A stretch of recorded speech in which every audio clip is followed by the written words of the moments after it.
Next topic है हमारा sum of terms, sum of n terms, right. N terms का sum, इसका जो सिंबल है वो हम लोग एस एन से लिखते हैं।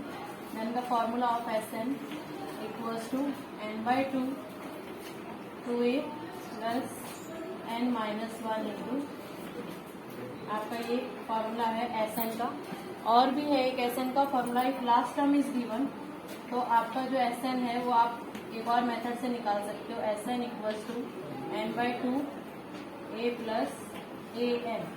काफी बार ए एन भी लिखा रहता है और काफी बार एल भी लिखा रहता है, a plus l. L is known as last term. उस सीरीज में लास्ट टर्म क्या है उसको हम इससे, उसके अलावा जो फॉर्मूला फर्स्ट एक्सरसाइज का था a n a plus N minus one into d, ये भी यूज होगा। ओके, तो अब हमारे पास तीन फॉर्मूले हैं जो कहीं भी अप्लाई हो सकते हैं। ओके, तो अब हम लोग इससे रिलेटेड सम्स लेंगे। क्वेश्चन नंबर 1 एक्सरसाइज 5.3 में एक एक एग्जाम्पल करवाती हूँ, तो उसके हिसाब से आप लोग ट्राई कर पाओगे। फर्स्ट का ले रहे हैं हम लोग फोर्थ पार्ट।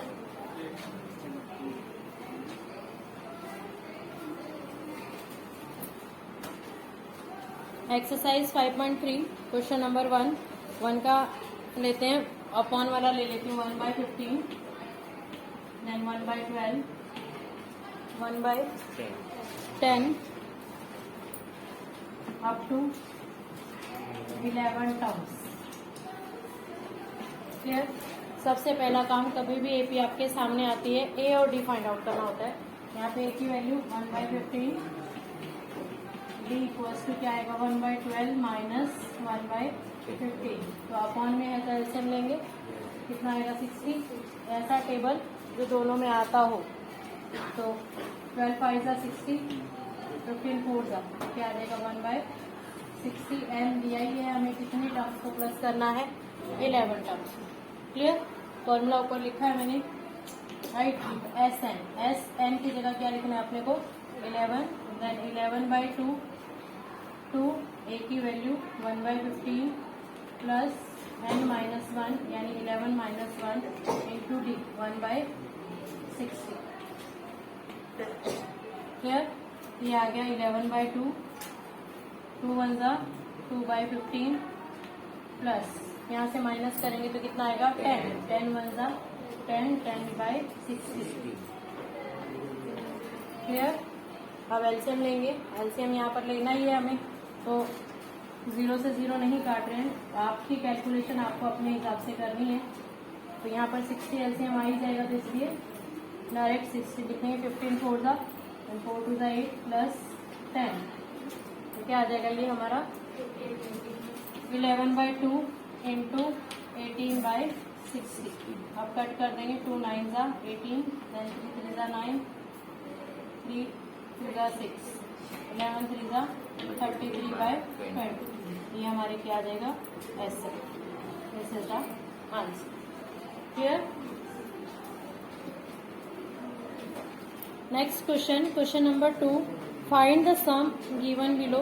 क्वेश्चन का सिर्फ लिखने का ढंग चेंज है। देखो ऊपर डायरेक्ट लिखा था 10 टर्म, 11 टर्म, 12 टर्म, लेकिन यहाँ पर टर्म्स गिवन नहीं है हमें एक सीरीज दी है, और सीरीज कैसी है हमारी फाइनाइट एपी है ना, जिसका एंड पॉइंट हमें गिवन है, यानी फर्स्ट टर्म और लास्ट टर्म दोनों होंगे हमारे पास। इसमें से एक सम लेंगे, देखो 7 plus 10/2, 10 1/2 sorry 14 plus and so on plus 84।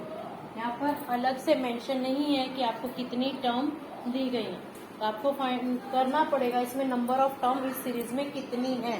तो उसके अंदर ए आपको मिला, ए इक्वल्स टू 7, डी भी मिल जाएगा, डी की वैल्यू 10 2 जा 20 और 21/2 माइनस 7। जब एलसीएम देंगे तो क्या आएगा 2, 21 माइनस 7 2 जा 14, दिस इज 7/2, राइट। अब फाइनाइट एपी है, तो ये लास्ट टर्म हमारे को दे रखी है, तो लास्ट टर्म जो होती है वो हमारा फॉर्मूले में क्या होती है ए एन। ए एन कितना दे रखा है 84। क्लियर। क्वेश्चन को ही समझना है बस। मेन टर्म, अगर टर्म देता तो यहाँ पे पीछे लिखता वो वाली टर्म है। अगर नहीं लिखा है इसका मतलब वो टर्म नहीं है, बल्कि वो उसी फाइनाइट एपी का एक पार्ट है। और कौन सा पार्ट है लास्ट में, तो हम लोग इसको क्या लेंगे, लास्ट टर्म। ओके, तो यहाँ से n की वैल्यू निकालेंगे। सबसे पहले फॉर्मूला लिखेंगे, क्या है हमारा n-1 into D equals to कितना 84, वैल्यू ऑफ ए डालेंगे। देन n-1 डी की value 7/2 equals to 84, n-1 into 7/2 equals to 84 minus 7, ये आ गया 77, n-1, ये डिवाइड मल्टीप्लाई तो ऊपर जाके 11 टू कितना आ गया 22। देन n की वैल्यू -1 है, उधर जाके क्या होगी +1। n की वैल्यू कितनी आ गई 23। यानी इस सीरीज के अंदर कितनी टर्म्स अवेलेबल है वो हमें पहले मिल गई। ओके, अब हमारे पास फॉर्मूला है Sn इक्वल्स टू n-, जो नॉर्मल फॉर्मूला वो तो लगा ही सकते हो, कोई प्रॉब्लम नहीं है। लेकिन अगर कभी भी फर्स्ट और लास्ट टर्म गिवन है तो आप डायरेक्ट वाला फॉर्मूला भी लगा सकते हो। Sn का फॉर्मूला जो मैंने लिखवाया है क्या है, n/2 first term plus last term. ये ज्यादा इजी रहेगा क्योंकि फॉर्मूला क्या है, आपको कैलकुलेशन कम करनी पड़ेगी। बाकी वो लगाओगे तो रॉन्ग नहीं होगा। ओके, वो थोड़ा लेंथी हो जाएगा। अगर याद है तो यही लगाओ। n की वैल्यू कितनी है 23/2, a की value 7 plus 84, then 23/2 into 91, then multiply कर दोगे तो हमारा आंसर आ जाएगा। ओके, फर्स्ट और लास्ट टर्म गिवन है तो आप लोग ये वाला फॉर्मूला याद करो, इससे कैलकुलेशन का टाइम बचेगा तुम्हारा। ओके, क्वेश्चन नंबर 3, इसका फोर्थ सम ले रहे हम लोग। ऐसे बीच में से 1-2 सम ले लेते हैं। A3 15 गिवन है, S10 125 आपको फाइंड आउट करना है। तो D फाइंड आउट करना है और दूसरा A10 फाइंड आउट करना है। क्लियर, 2 वैल्यू फाइंड आउट करनी है। जो वैल्यू गिवन है हमें फॉर्मूला उसी के हिसाब से अप्लाई करना है। A3 गिवन है, A3 क्या होगा, A plus 3 minus 1 into D equals to कितना दिया है 50। क्लियर ना। An आप हमेशा लिखना ये साथ में बाय यूजिंग फॉर्मूला। यहाँ पे ब्रैकेट में क्या लिखेंगे, क्या आपने यूज किया, या तो स्टार्टिंग में ही हेडिंग लिखो या तो बाजू में लिखे by using An equals to A plus n-1 into D. Right, बहुत बार समझाया कि आप लोगों को हमेशा ये एज्यूम करना है कि एग्जामिनर को कुछ नहीं आता है। ओके, तो ये कहाँ से आई वैल्यू तो आपको मेंशन करके बताना है, क्योंकि एग्जाम में एक ही सम आएगा। यहाँ तो आप एक्सरसाइज करते हैं तो हमें फॉर्मूले पता होते हैं, और वहाँ पे तो एक ही सम आने वाला है, तो इसलिए आपको फॉर्मूले मेंशन करना है। 3 माइनस 1 2d इक्वल्स टू कितना आ गया 50। जब भी इक्वेशन बनती है तो आपको ये बोला था कि हमेशा किसकी वैल्यू हम लोग फाइंड आउट करेंगे, a equals to 15 minus 2d। इसको इक्वेशन 1 ले लें। ओके, नेक्स्ट है हमारा S10 कितना दिया है हमारा 125। तो यहाँ पर हम फॉर्मूला यूज करेंगे Sn equals to n/2 2a plus n-1 into D.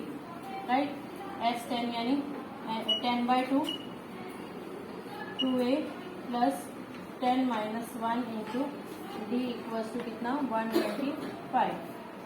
2 5 10, 5 multiply होता जाके क्या होगा डिवाइड।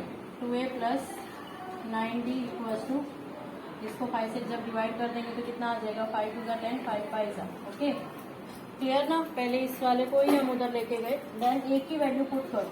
a की वैल्यू क्या थी हमारी 2, ये आया 15 minus 2d plus 9d equals to 25। ये कहाँ से लिखी हमने, from equation 1। Right, then 15 to 30 minus 2 to 4d plus 9d equals to 25। ये बचा कितना 5d equals to 25 minus 30, then 5d equals to -5, और यहाँ से हमें d की वैल्यू मिल गई कितनी -1। 5 हो गया, हमें d की वैल्यू मिल गई। अब A10 की वैल्यू निकालनी है। अब या तो Sn वाले फॉर्मूले से A10 की वैल्यू निकाल दो, या तो आपको डायरेक्ट A10 निकाल सकते हैं। पहले A की वैल्यू फाइंड आउट करेंगे। A की वैल्यू कैसे फाइंड आउट करेंगे, इस इक्वेशन में रख दें। This implies A equals to 15 minus 2 D की वैल्यू -1, ये आएगा 15 माइनस माइनस प्लस 2 कितना आ जाएगा 17, ए 10 क्या हो जाएगा a plus 10 minus 1 into D equals to A plus 9डी। वैल्यू पुट करेंगे, ए की वैल्यू कितनी है 17 प्लस 9, डी की value -1, then 17 minus 9 equals to 8। This is the answer. Third का ही 6th पार्ट है, a equals to 2, d equals to 8, S N equals to 90। Then find the value of n and a N. N निकालना है आपको और A N निकालना, right. जहां हमें फॉर्मूला दिया रहता है हमेशा हमें वहीं से स्टार्ट करना होता है। हमें पता है कि यहाँ पर एस एन का ही फॉर्मूला, तो एस एन से स्टार्ट करेंगे। एस एन क्या होता है आपका n/2 2a plus n minus 1 into D equals to कितना दिया है 9, राइट ना। n/2, n की वैल्यू आपको निकालनी है, a की वैल्यू डालेंगे 2 plus n minus 1 into d की value 8 equals to 9, then n/2 2 to the 4 plus 8n minus 8 equals to 9, n/2 8n minus 4 equals to 9। यहाँ नीचे 2 है तो ऊपर से 2 कॉमन ले लें, n/2 इंटू 2 ही कॉमन लो, क्योंकि फिर 4 ले लेंगे कॉमन, आ तो 4 भी रहा है, 4 ले लेंगे तो फिर 2 बच जाएगा, जाने तो पहले 2 ही ले लेते हैं। तो क्या आएगा 4n माइनस 2 इक्वल्स टू 9, 2 से 2 कैंसिल, क्लियर। देन n से मल्टीप्लाई करो, ये आया 4n² minus 2n equals to 90। Equation बनेगी इधर 4n² minus 2n minus 90 equals to क्या आएगा 0। वापस से 2 कॉमन आ रहा है, पूरे में से लेना है तो लो, नहीं तो फिर फैक्टराइजेशन ज़्यादा बड़ा हो जाएगा। जब 2 कॉमन लेंगे हम लोग तो क्या आएगा, 2 कॉमन लिया, अंदर क्या बचा 2n² minus n minus 45 equals to 0। ये 2 0 से डिवाइड होगा तो 0 हो जाएगा, राइट। 245 फैक्टराइज करेंगे 90, यहाँ फैक्टराइज वही मिडल टर्म स्प्लिटिंग मेथड से, minus 10n plus 9n minus 45 equals to 0। Pair बनाएंगे 2n common n minus 5 plus 9 common n minus 5 equals to 0। ये आ गया n minus 5 and 2n plus 9 equals to 0। n की वैल्यू क्या आ गई, एक तो 5 आ गई, होल नंबर है एक्चुअल में, हम वही आंसर लेते हैं, लेकिन आप दोनों लिख दो। यहाँ पर n क्या है -9/2, जो हम लोग नहीं लेंगे। सो n इक्वल्स टू क्या लेंगे हम लोग 5, होल नंबर ही लेंगे हमेशा, पॉजिटिव होल नंबर, ओके। तो n की वैल्यू आ गई हमारी 5। अब an निकालना है। an क्या होता है हमारे पास a plus n minus 1 into D. Value डालेंगे हम लोग, a की वैल्यू क्या है 2 प्लस n की वैल्यू नहीं डालेंगे, क्यों, क्योंकि हमें पूछा नहीं है a5, हमें क्या पूछा है an पूछा है, तो n है तो n को n ही रखेंगे। अगर वो बोलता फाइंड a5 तो हमारा जो n आता हम वहाँ पे क्या लिख देते 5, लेकिन यहाँ पर n पूछा है तो हमें सिर्फ n ही लिखना है। d की वैल्यू डाल दो 8, ये आया 2 प्लस 8n माइनस 8, तो ये आ गया 8n माइनस 6।